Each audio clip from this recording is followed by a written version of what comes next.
Welcome to this edition of Monitoring Bootcamp 2021. In this edition, we're going to cover how to extend Application Insights to Dynamics 365 and Microsoft Dataverse.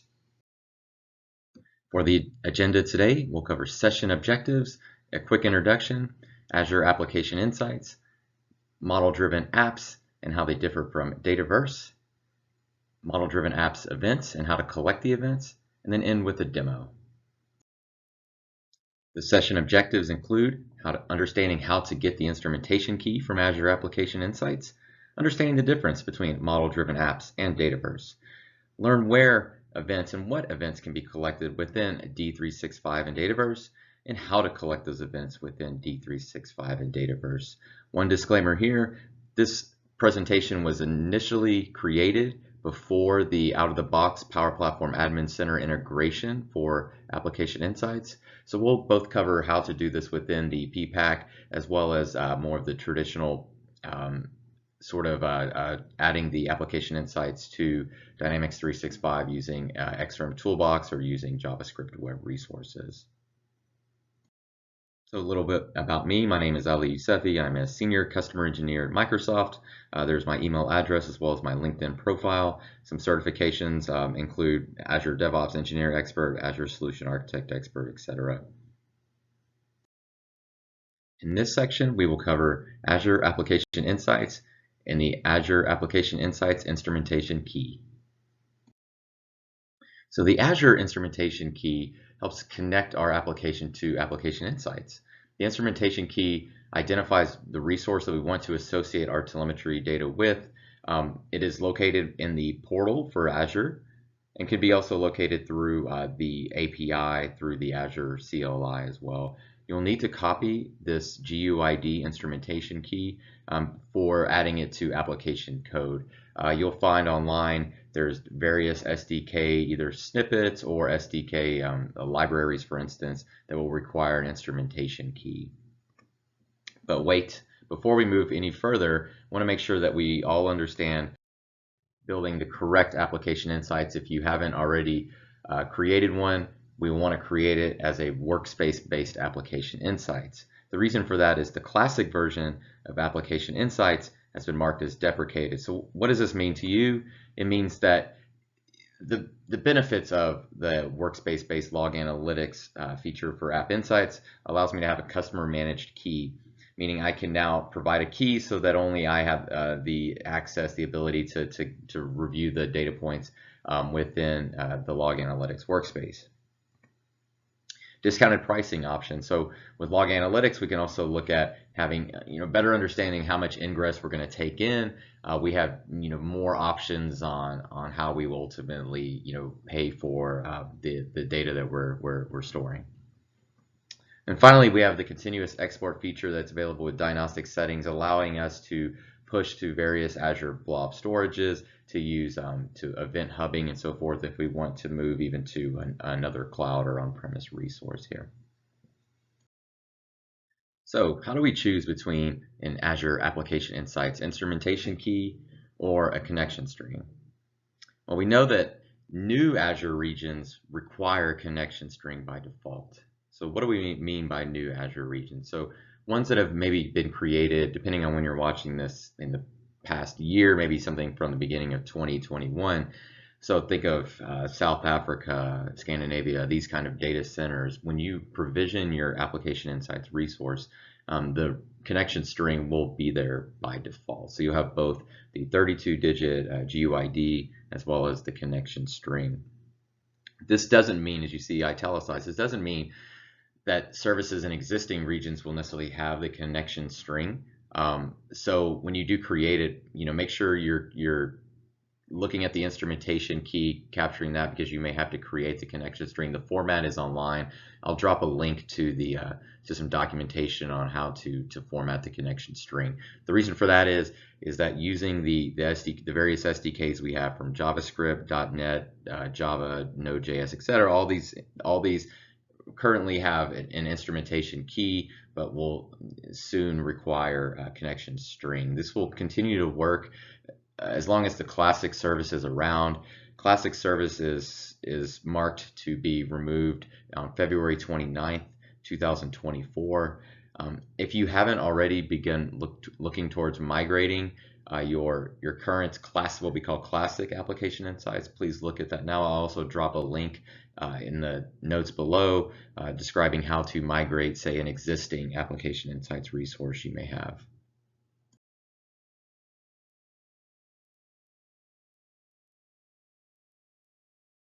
So in this section, we're going to cover model-driven apps, or what we call Dynamics 365 Dataverse, to see what can be monitored and talk about different events we can collect. All right, so what can be monitored? Well, if you're familiar with Dynamics 365, at least the legacy architecture, then this should be no surprise to you. You've seen the Dynamics 365 connecting with the .NET client, connecting with the OAuth endpoints, for instance, and how we can leverage the different organization service, the APIs, how we authenticate, work through our service contracts, right? We have our entities, or now what we're now calling tables. We have our operations that we have as contracts that go into business logic, which is where we can extend that business logic with plugins and so forth. And we'll cover how to add instrumentation to plugins on a future session. But what we can now do is, instead of having all of these, having to sort of plug in application insights in multiple different areas, from both the client for where the user's interacting to the back end where the business logic is being applied, having to sort of add that in and manage it and so forth, we can now break it down into three basic areas, and we now have hooks that Microsoft and the product group has provided to help us sort of seamlessly integrate Dynamics 365 Dataverse with our other Azure resources, specifically our software as a service resources. So we're going to look at breaking it down into three major areas here, which will be Dataverse, right? So we're thinking about Dataverse, the web application, right, where users interact with the platform, where they do their, they spend 95% of their time within the front end. So how to capture, where they're going, what they're doing, what operations are being performed. Also looking at the Dataverse SDK. The SDK can be used for various usage, from anything from SSIS or ETLs to Azure functions, extending out Dynamics, for instance, into the cloud using webhooks or service buses with pub sub sort of architecture and so forth. So how to add application insights to your SDK to funnel it to the same area as Dataverse. Finally, we talk about Microsoft Azure, the cloud. So we talk about specifically that Azure function. Well, you have the hooks for the SDK using things like the eye tracing service, the iLogger interfaces, but also using the system diagnostics namespace, for instance, for Azure functions as they're natively to push data to application insights. So talking about how we can monitor for that. So let's talk about meaningful events within Dynamics 365. From the user's perspective, we might think about performance, right? So how does our application, from a user, when I'm interacting with the Dynamics 365 core application, any model-driven apps you have, how does it resonate with me being able to pull up dashboards, pull up entity views and forms? So one thing you can do as an administrator, someone who wants to monitor that, is to look for what we call resource and navigation timings. These are APIs that are provided with most modern browsers that allow you to collect things such as XHRs, collecting resources that are used to help build, say, a form within Dynamics. So you can query this API.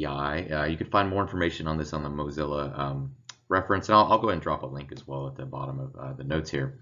But you can collect the resource and navigation timing. So think about when you're working with something like Fiddler, if you've ever worked with Fiddler, or even the network tab within the sort of the F12 developer tools within a browser.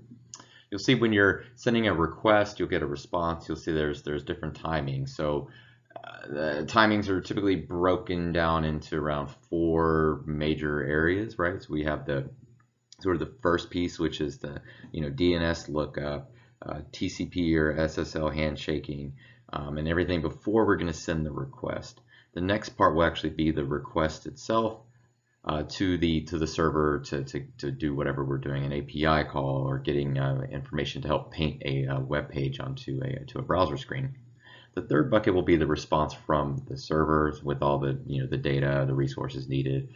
Finally, the last bucket will be sort of for processing. Once I've gotten everything delivered as the browser, and then have to work with any of the commands or demands that the resources have. So, think of in Dynamics, think of setting up form load events.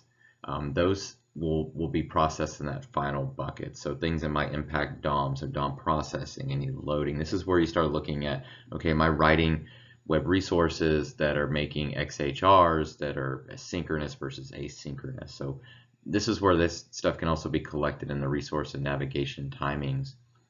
User click events are things that are meaningful, right? So knowing when users are clicking on controls, working within web resources, you may have a embedded HTML web resource, for instance, that users are clicking on things, doing things here. You can, collect information from that web resource as users are clicking within, and then grids. So, clicking on records, working with editing, editable grids, working with editing single or multiple records, that kind of thing.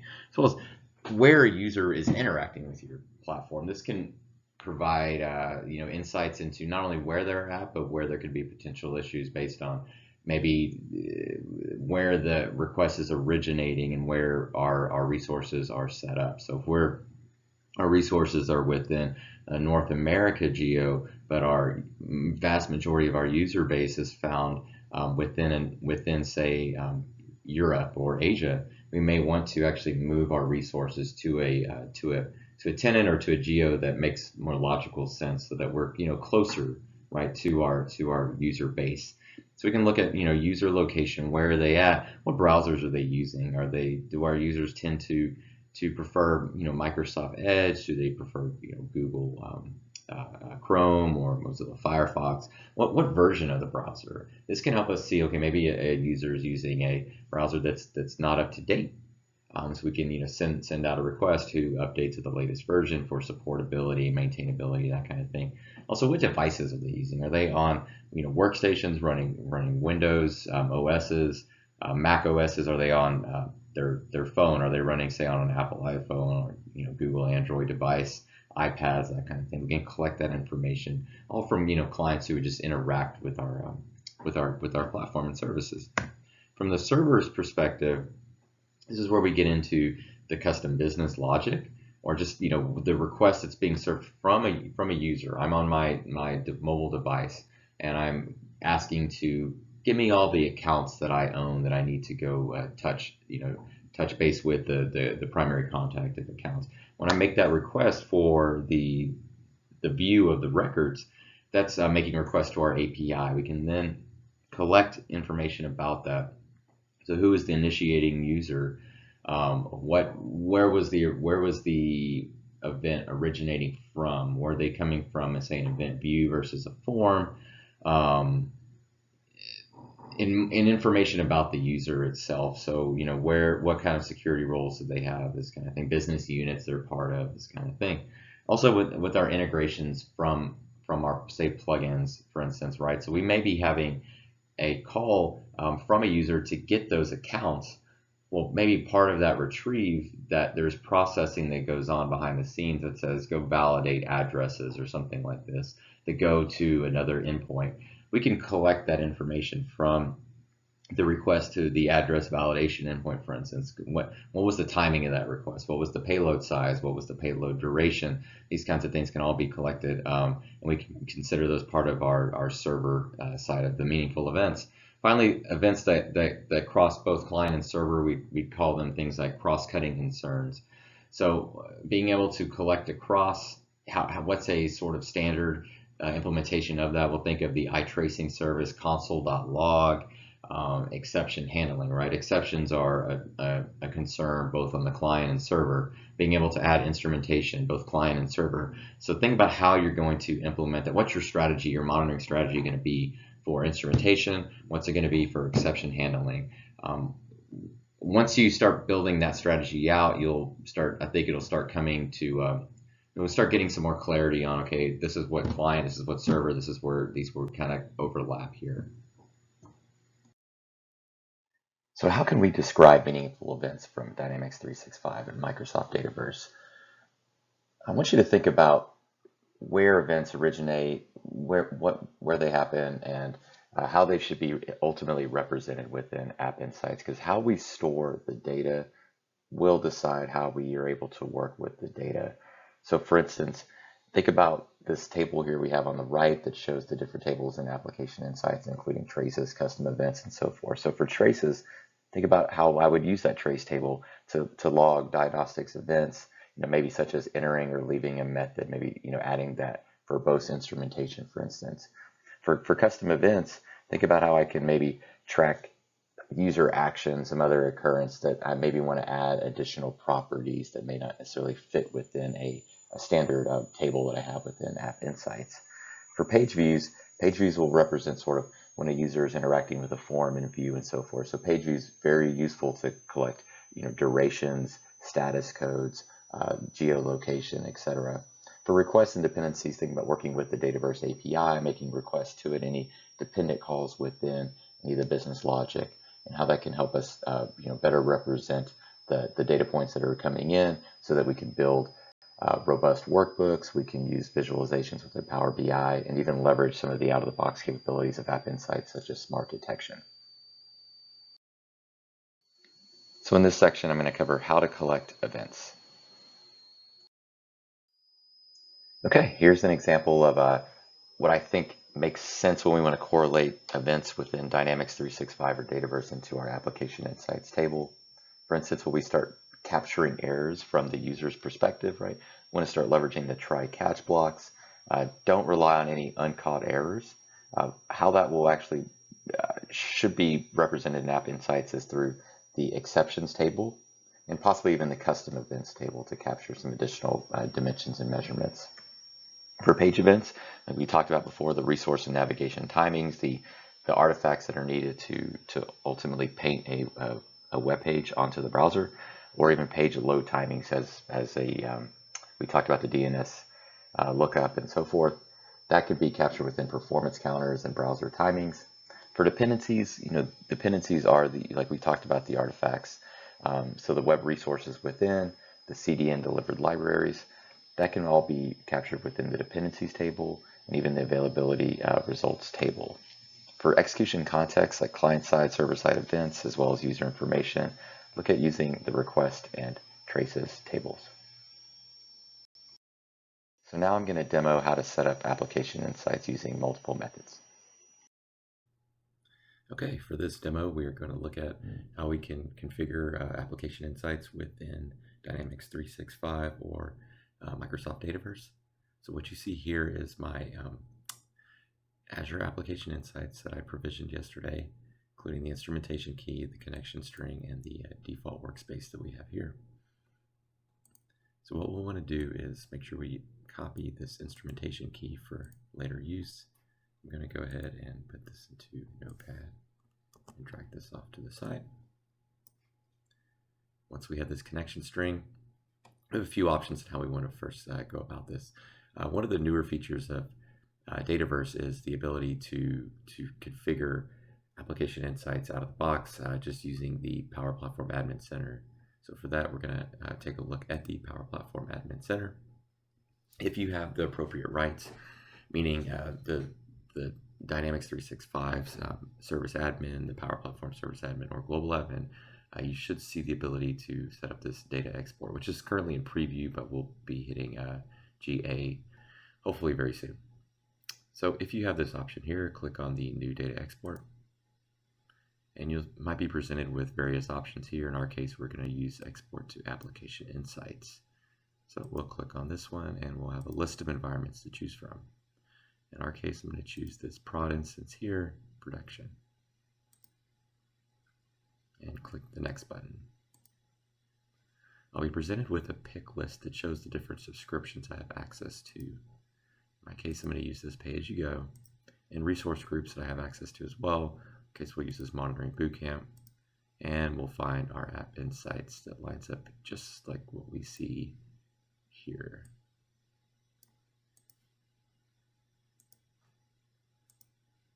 And click Create. And really, it's as simple as that for this feature. Now I'll see the list is here. It shows connected.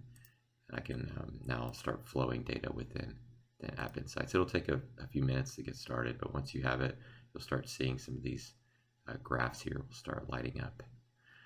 So that's probably the quickest way to get started. It's very quick. As you saw, it just took less than a minute to get started with the appropriate permissions. I'll have a link to the setup steps below in the notes. A couple of other options you have. One of the tools within the XRM toolbox is called the Application Insights Manager. Let me resize this for you.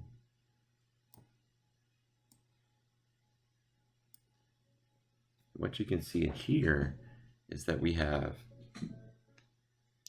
the App Insights Application Insights Manager, load solutions, create App Insights, edit App Insights.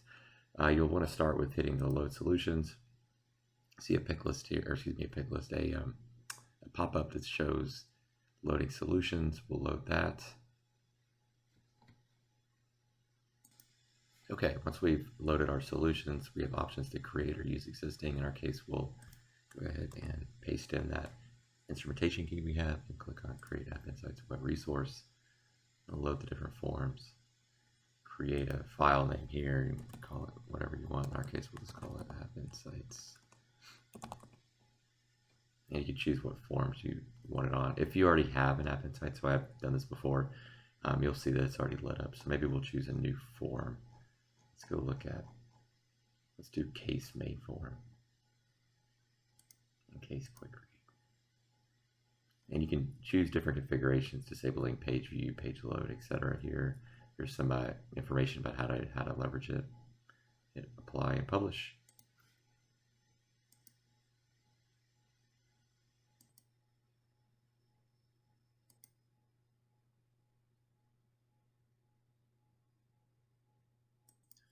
All right, once completed, you can see that there's two files created, this ai.default.js and an App Insights file that we created here.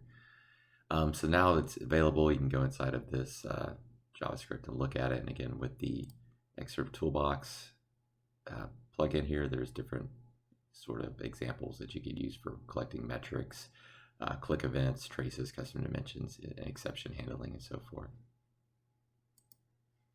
Finally, the last piece is to actually implement this yourself. By doing that is creating a web resource. And you can create anything you'd like. We'll just call this App Insights Manual for now. And give it a JavaScript.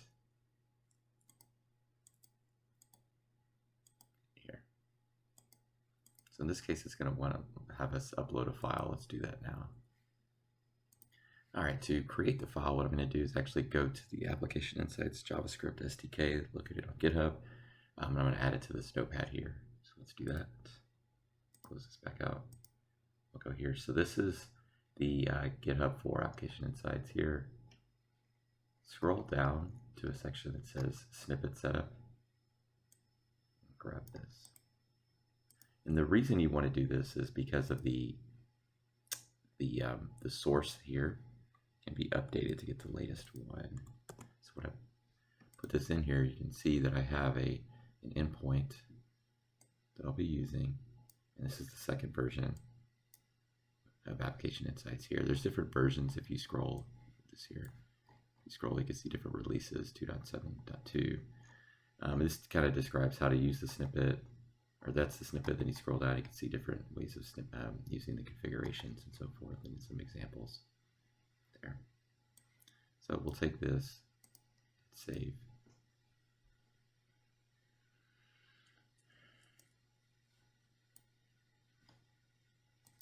And we will save the file.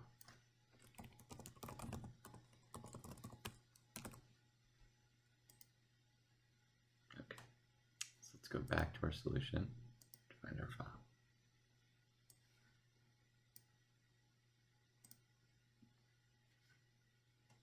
All right, let's take our file here and hit save. And that's pretty much it. I have an example at my D365 monitoring repo that you can leverage here. I'll put the link in the notes below. You can see what I'll want to do is take that App Insights snippet and actually wrap it within a function here. This function can be called from a form on load, right? So you'll register this on load, configure it, and then you can do things like set up another one for on load, grab information from users, the client setup, etc., and pass everything here. So there's different examples there that all be located in this App Insights demo file we have here.